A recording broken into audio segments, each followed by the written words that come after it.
Boa tarde, pessoal. Hoje nós vamos continuar aqui a parte de gramática, em que nós falaremos sobre as funções da linguagem, tá? Vocês podem acompanhar lá pela página 143 a 147 do livro. Então, as funções da linguagem, o nome mesmo já diz, né? É a função da nossa língua, da nossa linguagem, do ato de comunicação. Aqui nós temos os elementos de comunicação. O referente, né? Que é o contexto, que é o assunto, a situação, que está lá, o contexto, né? O emissor, que é quem emite, que é o produtor, o escritor, o falante, quem emite a informação. O receptor, que é o destinatário, pode ser um leitor, um ouvinte. A mensagem, que é o texto, a informação, o ato de comunicação, né? A informação.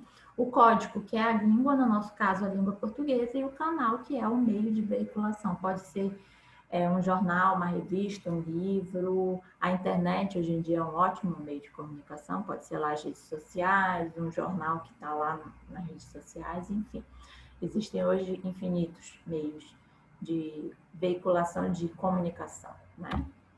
Então, aqui nós temos um contexto, né? O contexto que é aquela brincadeira lá para quem fazia, né?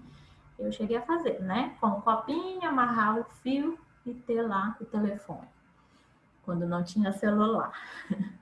Então, temos o emissor, que é a pessoa que está falando. Você pode ver aí que é o bonequinho que está com a boca aberta. A mensagem, que é o alô, alô. O receptor, que é o que está ouvindo, né? O canal, que é o meio pelo qual está acontecendo a comunicação, que é aí o brinquedinho. E o código, que é a língua, no caso, a língua portuguesa, provavelmente, né? Então, dentro das funções da linguagem, nós vamos ter a função referencial, que ela é centralizada no referente.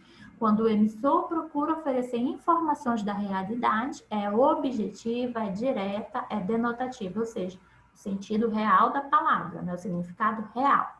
Sempre vai prevalecer a terceira pessoa do singular, né? Lembrem-se lá, terceira pessoa do singular, ele ou ela, né? Ele ou ela fez alguma coisa. Então, vai ser esse tipo de fala usado num texto em que predomina a função referencial.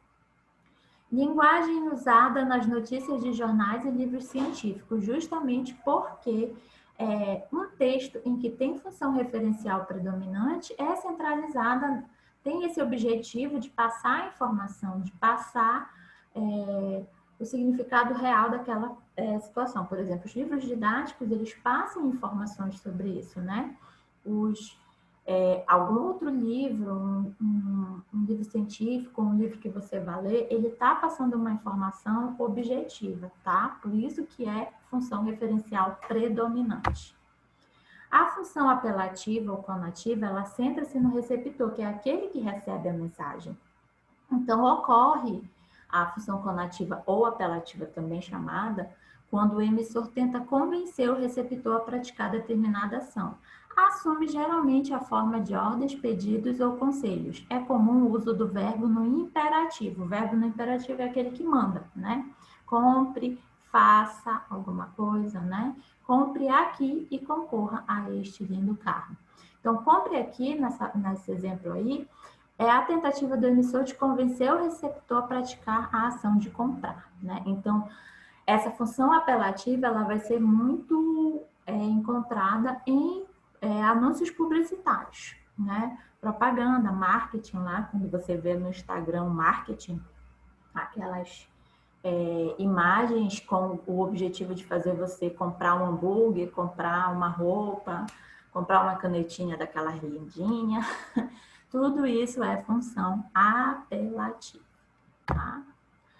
Função emotiva ou expressiva, centrada no emissor, que emite a mensagem. Reflete sua visão própria de mundo, suas emoções, sentimentos e estados subjetivos. Personalidade e juízo de valor do emissor são nítidas, interjeições, exclamações, reticências.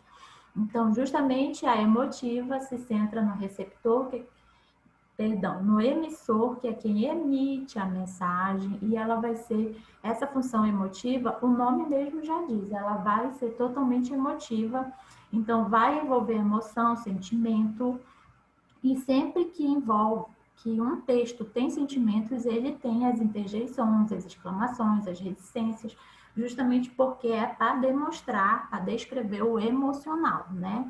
A expressão por meio da linguagem, né? Então, por isso que ela é centrada no emissor, que é quem está emitindo aquela emoção, tá? Por exemplo, nós o amamos muito, Cacá. Ai, quem me dera. Então, aí ele está expressando, por meio até da pontuação, um sentimento, uma emoção. Função metalinguística, centralizada no código, usando linguagem para falar dela mesma. A poesia que fala da poesia, da sua função e do poeta, um texto que comenta outro texto, por exemplo. Principalmente dicionários são repositórios de metalinguagem, tá?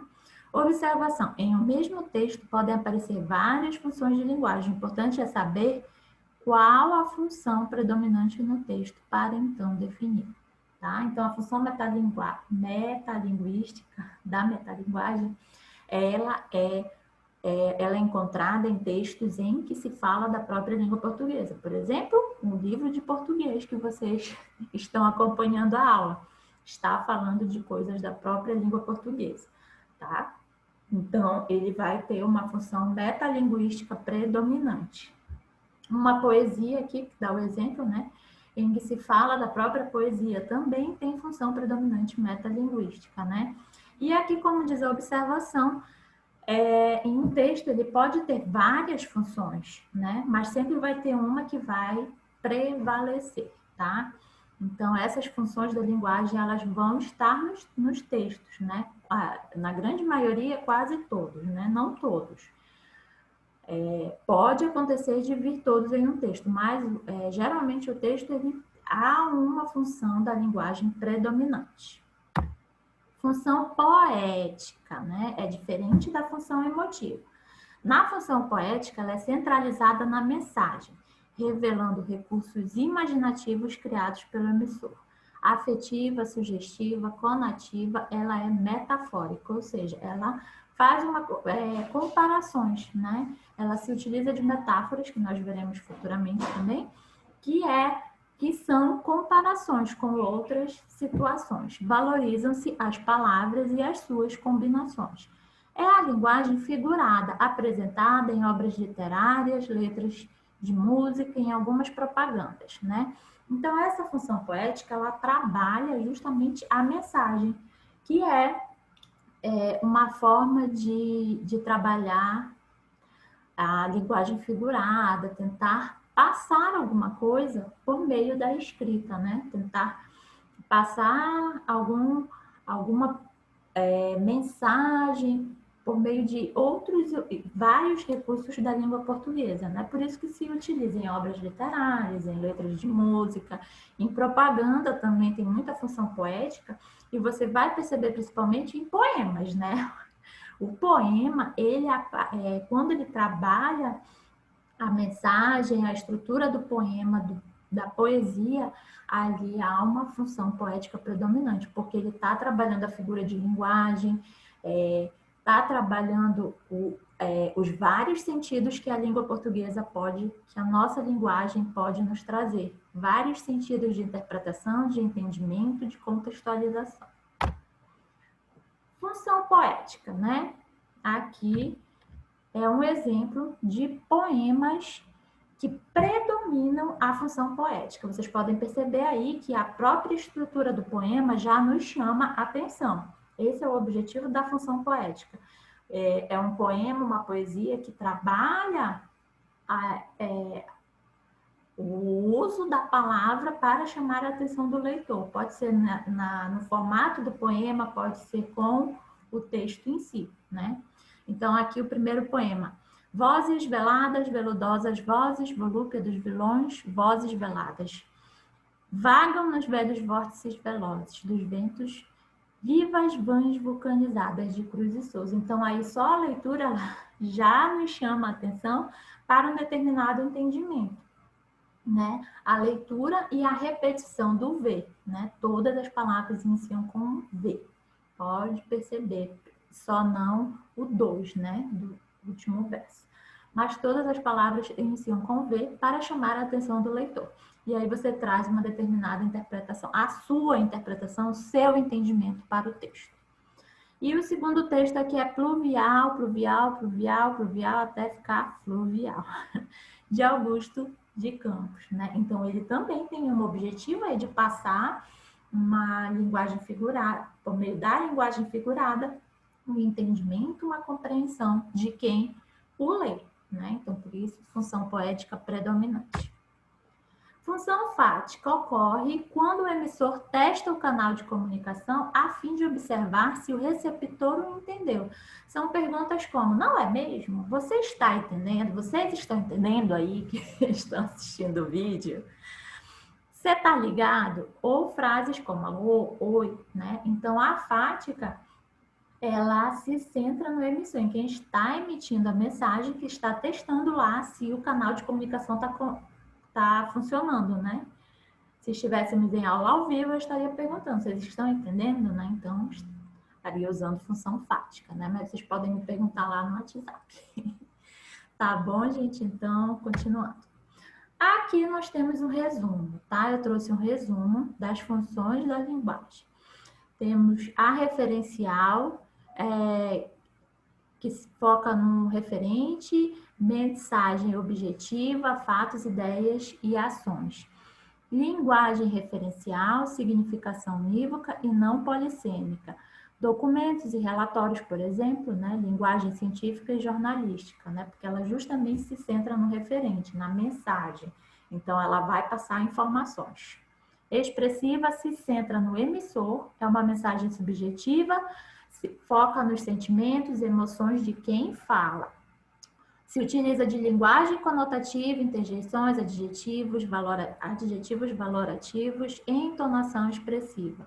Geralmente encontramos em cartas pessoais, diário, linguagens com familiares e linguagem literária. A apelativa se foca no receptor, cuja mensagem que influencia o ouvinte com o objetivo de provocar uma resposta, né?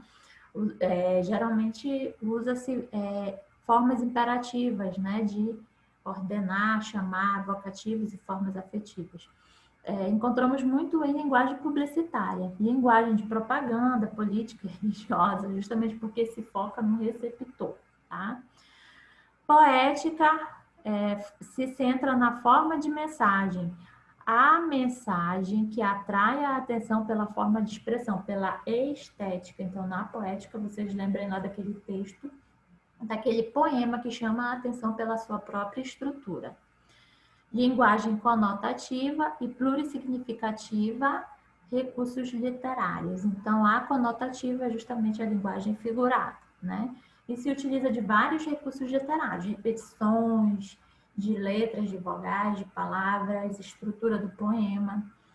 Por isso que vai prevalecer linguagem literária e coloquial, justamente porque vai entrar muitas falas do nosso cotidiano, do nosso dia a dia, né? Quando estamos naquele ato de comunicação com os familiares, que é mais despreocupado com as regras da língua portuguesa. Linguagem publicitária também. A fática, que se centra no canal de comunicação, né? Tem como objetivo informação mínima. Sua intenção é estabelecer ou manter a comunicação. Vamos ver em frases feitas, palavras e expressões de apoio redundâncias. Então, aí nós temos a linguagem fática muito predominante na linguagem coloquial, né? Justamente porque você vai estar verificando ali o ato de comunicação. Vocês estão entendendo? Metalinguagem, metalinguística, que se centra no código, é uma informação para esclarecer ou explicar a linguagem, quando se fala da própria linguagem, da própria língua portuguesa. Então, se foca na linguagem referencial e nos tratados linguísticos, justamente porque, lembrem lá do livro de português, né? Que está falando da própria língua portuguesa. Tá bom, pessoal? Encerramos aqui por hoje.